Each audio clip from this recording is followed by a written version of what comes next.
mas é uma grande alegria. E para não tomar mais o tempo dos irmãos, abramos a palavra do Senhor no livro de Efésios, no capítulo 1.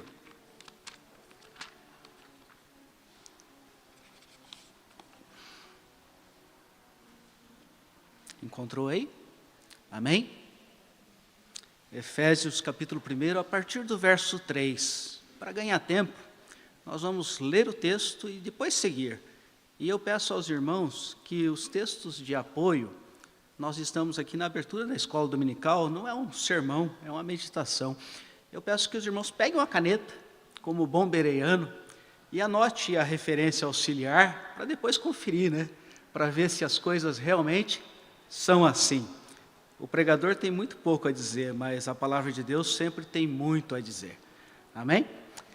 E ela nos diz assim: bendito Deus e Pai de nosso Senhor Jesus Cristo, que nos tem abençoado com toda sorte de bênção espiritual nas regiões celestiais em Cristo, assim como nos escolheu nele antes da fundação do mundo, para sermos santos e irrepreensíveis perante ele, e em amor nos predestinou para ele, para a adoção de filhos por meio de Jesus Cristo, segundo o beneplácito da sua vontade, para louvor da glória de sua graça, que ele nos concedeu gratuitamente no amado. Oremos.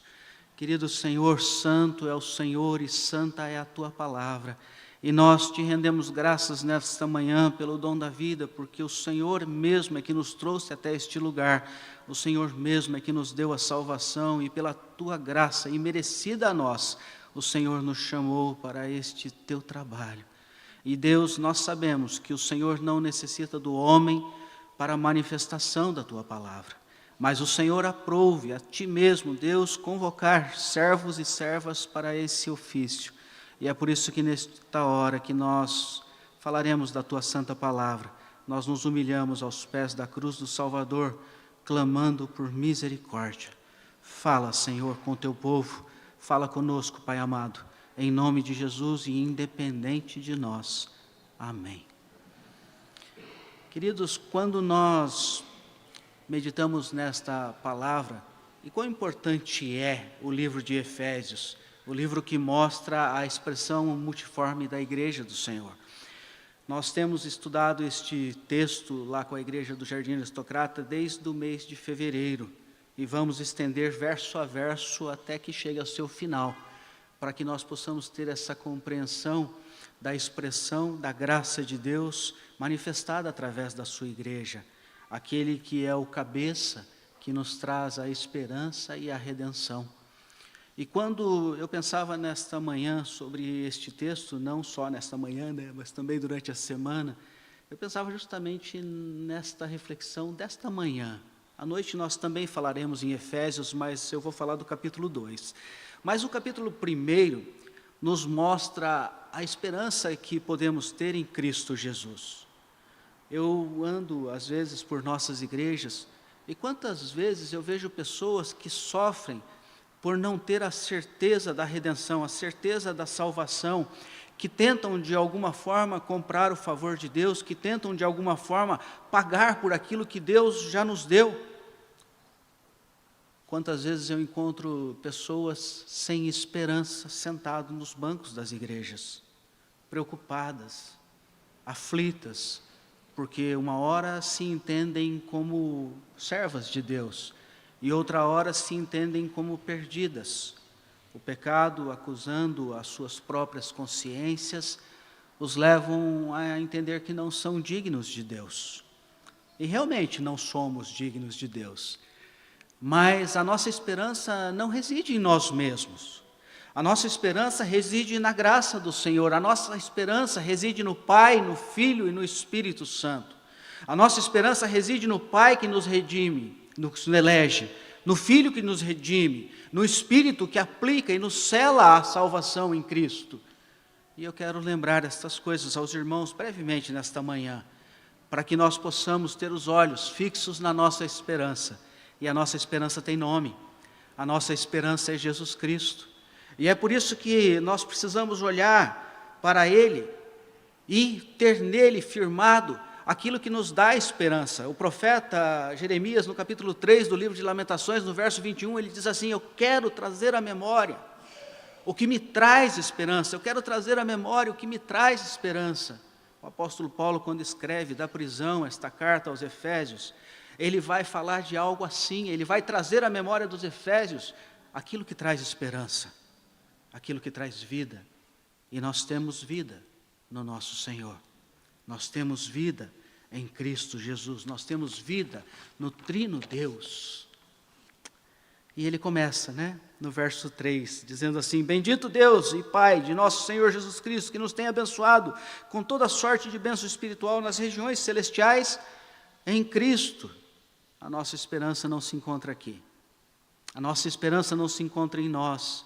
A nossa esperança se encontra nas regiões celestiais em Cristo. Se encontra no Deus bendito, como disse Daniel no capítulo 2, do versículo 2. Ao Deus bendito, ao Santo Deus, se encontra naquele que tudo pode, como diz o apóstolo, o Deus e Pai de nosso Senhor e Salvador Jesus Cristo. Como disse Jesus em João capítulo 20, verso 17, o meu Deus e o seu Deus, o meu Pai e o seu Pai. Querido, você tem consciência da paternidade de Deus sobre a tua vida? Você tem consciência dessa submissão a Ele, mas também dessa reverência e desse amor que vem até nós por Ele? Lembra da bênção sacerdotal, da bênção apostólica? O amor de Deus, o Pai. É isso que Jesus nos ensinou na oração dominical, a ter esse relacionamento com Ele, não mais com medo, mas com segurança para nos aproximarmos dEle, sabendo quem Ele é, sabendo do seu Espírito, sabendo do seu caráter. Nós precisamos conhecer a Deus, o Deus que nos elegeu. No verso 4 ele diz assim: assim como nos escolheu nele antes da fundação do mundo, para sermos santos e irrepreensíveis perante Ele em amor, nos predestinou para Ele. Queridos, em Romanos capítulo 9, verso 18, o apóstolo diz assim, que Deus disse: terei misericórdia de quem eu tiver misericórdia, e não terei misericórdia de quem eu não tiver misericórdia. Você fala: nossa, mas que Deus duro, que Deus rígido. Não, isso é graça, porque o profeta Isaías no capítulo 46 diz assim: agindo eu, quem impedirá? E se Deus, o Pai, nos escolheu antes da fundação do mundo, você acha que há poder nessa terra, ou fora da terra, ou nos lugares celestiais, que pode mudar isso? Nós precisamos caminhar em segurança, sabendo que aquele que nos chamou é fiel para completar a obra que Ele faz em nós.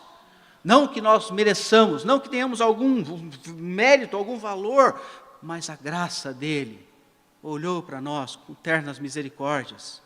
É nisso que nós temos a nossa esperança está em Deus, o Pai. No verso 5, ele diz assim, que nos predestinou. Às vezes nós lemos as palavras, mas não meditamos nela. Predestinou, destinou antes. E quando foi isso? Antes da fundação do mundo. Mas eu não existia antes da fundação do mundo. Em Deus você já existia. Em Deus nós já existíamos. Ele disse que lá em 14 de maio de 1969, numa cidadezinha chamada Jataizinho, eu nasceria. Ele disse que lá em 1999, alguém que não cria, viria a crer. Quando nós olhamos para a nossa vida, nós somos testemunhas, e se eu abrisse aqui para cada um de vocês, vocês contariam que nós podemos ver Deus agindo em nossas vidas antes e depois da conversão. Nós podemos ver a mão de Deus operando tudo e todos para o nosso bem, para a nossa redenção. Nós fomos adotados, nós fomos feitos seus filhos. João capítulo 1, verso 12 e 13. E todo aquele que o recebeu, deu-lhes o poder de serem chamados filhos de Deus, por meio da adoção, nos resgatou da lei. Gálatas 4, verso 5. Ele nos resgatou.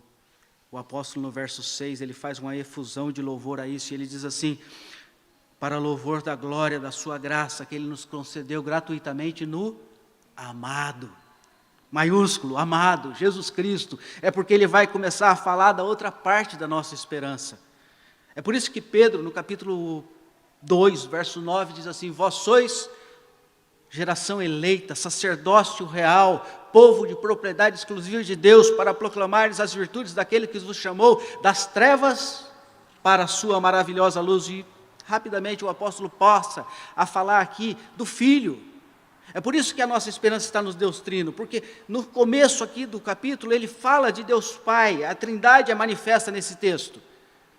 E do verso 7 em diante ele vai falar do Filho, ele diz assim, verso 7, no qual temos a redenção pelo seu sangue, a remissão dos pecados, segundo a riqueza da sua graça, no qual temos a redenção no sangue. Querido, não é mais sacrifício, não é mais o sangue de bodes e carneiros, como diz Hebreus capítulo 9, verso 12. O único sacrifício, o próprio sangue de Jesus que entrou no tabernáculo eterno. O Cordeiro de Deus que tira o pecado do mundo, que parecia morto, mas vive, adentrou o tabernáculo. O sacerdote eterno, a maneira de Melquisedeque, adentrou no tabernáculo. E ele trazia a oferta plena, a oferta cabal. Não mais o sangue de animais, mas o próprio sangue do Senhor que nos livra de todo o pecado. Daquilo que eu já fiz, daquilo que eu sou, daquilo que eu farei. Você consegue compreender isso em nome de Jesus? Não há pecado que seja maior do que a graça de Cristo.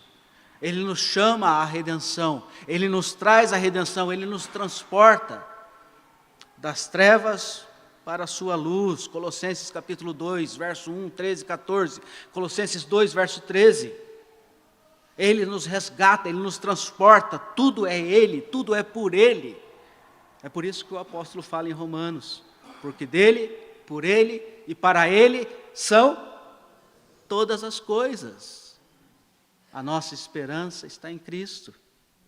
Verso 8 e 9, ele diz assim, que Deus derramou abundantemente sobre nós em toda sabedoria e prudência, desvendando-nos o mistério da sua vontade, segundo o beneplácito que propusera em Cristo. Toda sabedoria e prudência. Tiago diz assim, algum de vós carece de sabedoria? Peça a Deus, que a todos dá liberalmente. Mas sabe que a sabedoria de Deus não é a sabedoria do homem, né? 1 Coríntios capítulo 1, verso 18. A sabedoria de Deus é loucura para os que se perdem. Ela é escândalo para os judeus. Ela é loucura para os gregos, mas para nós que somos salvos, é poder de Deus, é sabedoria de Deus. Nós pregamos o Cristo crucificado, o Cristo ressurreto, como comemoramos domingo passado. Nós pregamos Jesus, sabedoria de Deus, o mistério revelado. Hebreus capítulo 1 vai dizer assim, porque Deus, tendo falado por diversas formas e diversos modos, agora falou pelo Filho. Agora falou pelo Filho. Deus nos fala através da palavra encarnada. O Filho, constituído herdeiro sobre tudo e sobre todos. Ele é a nossa esperança. O verso 10 e 11 confirma isso quando ele diz assim, de fazer convergir nele, na dispensação da plenitude do tempo, todas as coisas, tanto no céu como na terra. Quando nós lemos isso, nós entendemos o que Jesus dizia. Eu sou o caminho, a verdade e a vida. Ninguém vem ao Pai, a não ser por mim. Jesus é a imagem do Deus invisível. Colossenses capítulo 1, verso 15 a 20. Ele é a manifestação da plenitude daquele que tudo vê, que tudo faz e que tudo sabe. Queridos, verso 12, estamos encerrando, tá? A fim de sermos, para louvor da sua glória, nós os que de antemão esperamos em Cristo. Sabe o que significa isso? Que nós somos, através da igreja, a expressão da glória de Deus. É isso que Jesus estava dizendo em João capítulo 12, verso 23, quando ele diz assim, agora é glorificado o Filho do Homem. Jesus, o cabeça da igreja, se manifesta através do seu corpo, que somos nós. Ele vive em nós. Não que nós tenhamos aquilo que alguns querem dizer, né? Olha, eu tenho Deus, o Espírito em mim. Não, não, Ele não está em mim. Ele está em nós, porque Ele age em nós. Não é Ele que se move em nós que nos movemos nele, é o que diz Paulo no Areópago. Ele está aqui. Agora, a nossa esperança também está no Espírito. Certa vez um jovem, lá na igreja do Auer ainda, antes de 2000 e...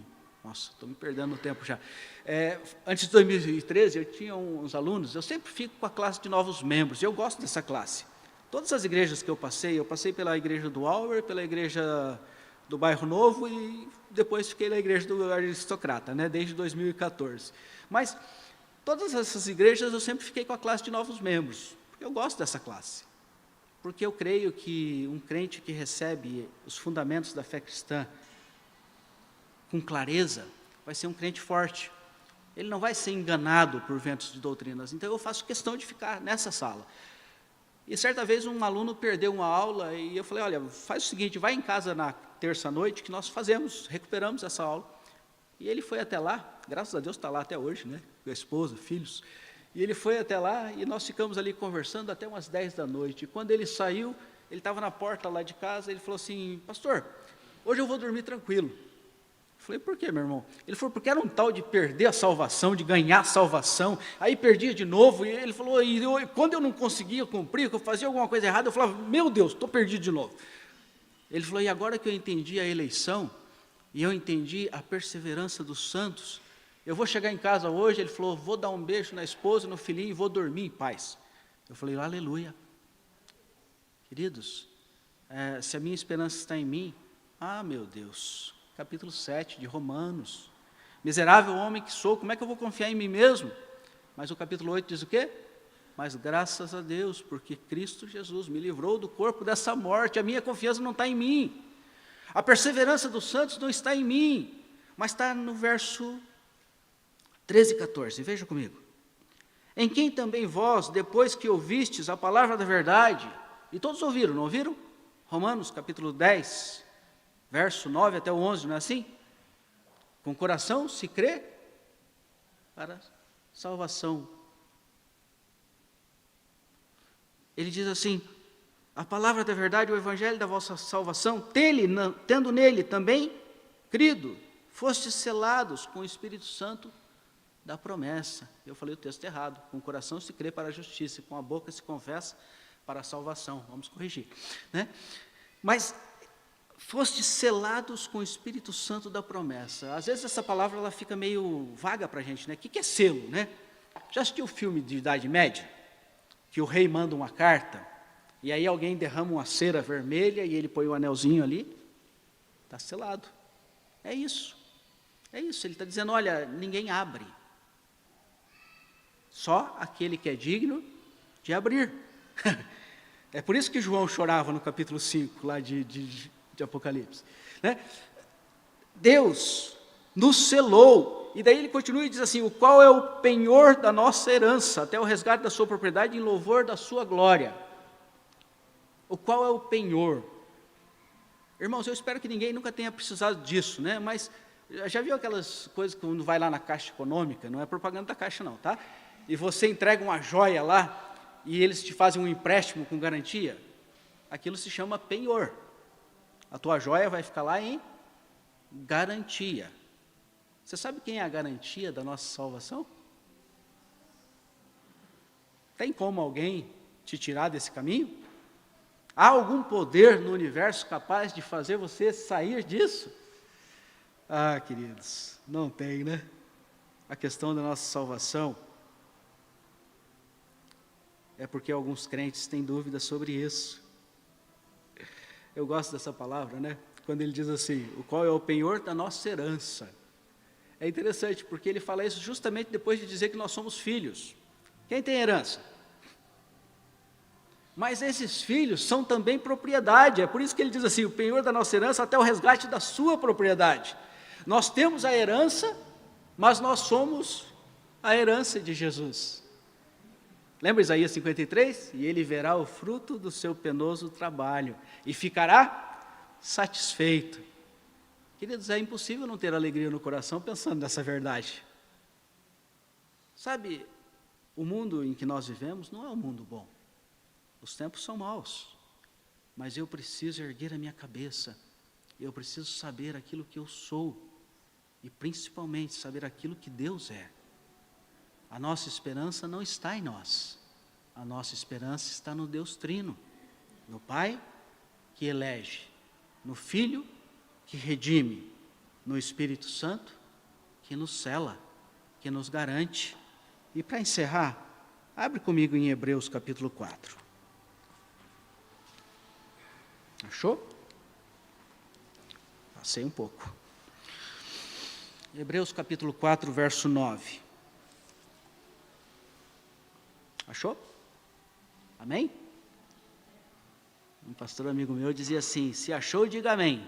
Se não achou, diga escola bíblica dominical. É onde nós aprendemos, né? Mas vamos lá. Ele diz assim no verso 9: portanto, resta um repouso para o povo de Deus, porque aquele que entrou no descanso de Deus, também ele mesmo descansou de sua obra, como Deus nas suas. Esforcemo-nos, pois, por entrar naquele descanso, a fim de que ninguém caia, segundo o mesmo exemplo de desobediência. Há um descanso para o povo de Deus. O nome dele é Jesus. Ele é nosso sabate. Ele é nosso descanso. Que nesta manhã nós possamos descansar nele e glorificar a esse Deus tão maravilhoso, que nos amou e nos ama, e que não abre mão de nós. Nós somos geração eleita, povo de propriedade exclusiva de Deus, chamados, transportados das trevas para a sua maravilhosa luz, a fim de proclamarmos as virtudes, não nossas, mas daquele que nos chamou.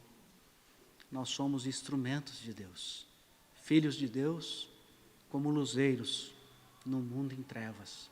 Que possamos assumir essa posição, que possamos entender essa responsabilidade, mas que possamos descansar em Cristo. Ele é o nosso descanso. Vamos orar mais uma vez, em nome de Jesus. Pai, nós queremos descansar no Senhor. Nós queremos olhar para Ti e não confiarmos mais em nós mesmos, mas não como uma desculpa para pecados, ó Deus. Nós queremos, pelo contrário, que esta consciência da salvação, que esta sabedoria que o Senhor nos elegeu antes da fundação do mundo, que entendermos, ó Deus, que tudo aquilo que precisava ser feito, Cristo já fez, e que é o Espírito que em nós nos cela e nos garante através da justificação aplicada em nós. Que esta verdade possa fazer, ó Deus, que nós caminhemos não como nos tempos antigos, mas em novidade de vida, buscando a santificação, buscando glorificar o Teu nome em nossas vidas. Esse é o nosso desejo, essa é a nossa vontade, e assim pedimos ao Senhor, em nome de Jesus. Amém.